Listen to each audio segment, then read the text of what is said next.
And welcome to Mission Control. I'm Kelly Humphries, and with me is Jeff Sweterlitsch, who Hello. is the principal investigator for the Amine Swingbed experiment. Jeff, welcome to Mission Control. Thank you. So this is an interesting experiment. It has a funny sounding name, I got to admit. Tell us a little bit about what Amine Swingbed is all about. Okay. Amine Swingbed is an experiment where we are testing out a new technology that is going to be developed for the Orion program. It is intended to remove carbon dioxide and humidity from the cabin environment in one complete package. And so what we're doing now is we're testing it out in a relevant spacecraft environment on orbit, real humans, real crew members, and seeing how it interfaces with all the other systems that are going on. One of the most important things of a technology is how does it work with other systems? Okay, and for those who are not familiar, Sure. Orion is the next spacecraft that NASA is developing along with the Space Launch System that'll be able to take us farther out into the universe than we've gone before, That is hopefully correct. to asteroids and Mars. Correct. And so this is a small, compact system that does the water and humidity job all at the same time. Okay, and how big is it? You say small and compact. Well, the system itself weighs about 40 kilograms and is about 18 inches tall, 16 inches wide, 14 inches deep. It's low power, it doesn't require any source of heat, and so you just need a blower to be able to move air through the swing bed. And then that when a sorbent bed loads up with carbon dioxide, it then vents that carbon dioxide out to space vacuum. So it's a regenerable process. We can use this over and over and over as long as I have a blower and an access to space vacuum. Okay, now I understand that you are actually using the Yes. experiment. You're removing carbon dioxide hmm from the atmosphere. When did it launch, and how was the activation process? Okay. We launched actually the hardware in two parts because of logistics.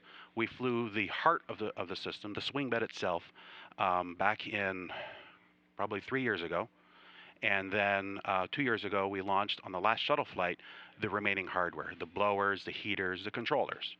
And so for the last 16 months, we've been integrating it, putting it together. We've had a number of troubleshooting challenges. The main issue is we never tested these on the ground. So the first time they were ever put together was on orbit. Everyone was holding their breath to see how this would turn out. Kind of like the space station itself. Yes, exactly. And so we had a number of setbacks. We got over all those setbacks, working with a great team on the ground and a really fantastic crew that helped us out a lot. And so the next step that we did was we started operating it in early May. And how much carbon dioxide are you removing? By our calculations, we're removing about a pound to a pound and a half a day uh, during our 8-hour run that we do, and that's equivalent to about a crew member and a half or so. Okay, and so for Orion, that's about a quarter of the load you got to carry. Right, and what's more important is the space station had different requirements than Orion. We're trying to minimize the amount of water vapor that we vent out as well as air. In Orion, you do it all at once. Station had different requirements, so we had to operate the swing bed differently. So And we those can requirements are that you want to recover all that water because on we station, have a yes, water recycling system and we use that to minimize resupply. correct. If I was using this on Orion, I could dump almost 15 pounds a day of water overboard, and we just don't want to do that with station. Okay, and so since you started it going, it's running smoothly? It's been running smoothly. We've had no issues. We actually can see carbon dioxide on our system dropping with time. So that shows that, yes, we are really scrubbing carbon dioxide. It's not just a funny with our sensors. Everything's looking good. Okay.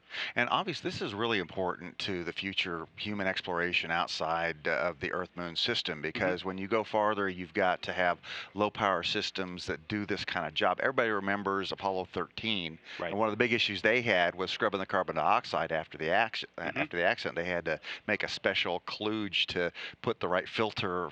Correct. So tell us a little bit about what the value of this is going to be for the future human exploration. The value for this is it's small, compact, and as we're running it on the station, we minimize our water losses. So you need another system that will actually turn the water vapor into water liquid, which is then further processed by other hardware. But because it doesn't require a lot of power, there's an advantage there that for longer missions, you are ultimately using less power, whether they're batteries, solar, what have you. Okay. And does this have application to things in space exploration other than just the spaceships? Does it have There is application for habitats? Well, there's actually a smaller version of this that's being tested for new suits. So sort of a personalized size of this swing bed. And for other habitats, again, it depends upon how you want to operate. If saving carbon dioxide is important, there are other things you need to do. We're not saving carbon dioxide with our experiment, and for short to medium duration missions, it's not really necessary to try to save it. On station, long-term mission, you want to save carbon dioxide as well. So other hardware that's on station is doing that job. Okay. Well, Jeff, we like to learn about the people that work behind the scenes on the space station. Tell Okay. us a little bit about yourself. Where are you from? Where'd you go to school? How long have you been here? Okay. I grew up in Vermont and then found myself at the University of Pennsylvania, where I got my bachelor's in chemical engineering, and then went out to Iowa State and got my PhD in chemical engineering, and I was focusing a lot on renewable energy.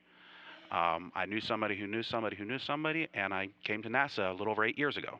And so I've been in the Crew and Thermal Systems division ever since. Great. So would you call this a green technology? I'd call it probably a low energy technology. Certainly having regenerable is good. You don't have to keep throwing stuff away like you do with the old system that's used lithium hydroxide. That was a one-time use and that's it. Now you can use the sorbent media over and over and over. Okay. How long do you plan to do this experiment on the space station? We have run for about 30 hours. We want to run for 1,000. And so we anticipate it's going to take about 6 to 7 months to complete all those hours. We have to schedule with other payloads. After that, it's really up to the space station program what they want to do with the hardware. There's a piece of equipment up there that can scrub carbon dioxide. Okay. And then what about Orion? When do you look to integrate that into the Orion systems? I don't know the specific dates on when they want to start testing it out for either unmanned or manned flights. We've been doing a lot of testing on the ground for the last 7 years, starting to integrate with other portions of the Orion environmental control systems. Really testing how does it interface with humans, other systems, blowers that are specific to an Orion architecture rather than for station architecture. So we've done a lot of ground testing. We obviously haven't flown it yet. This Okay. is the first time that we've flown the space swing bed to the station. Great. Well, Jeff Sweterlitsch with the Amine Swingbed experiment, thank you so much for being with us here in Mission Control today and sharing this interesting technology demonstration on the space station. It was my pleasure. Thank you.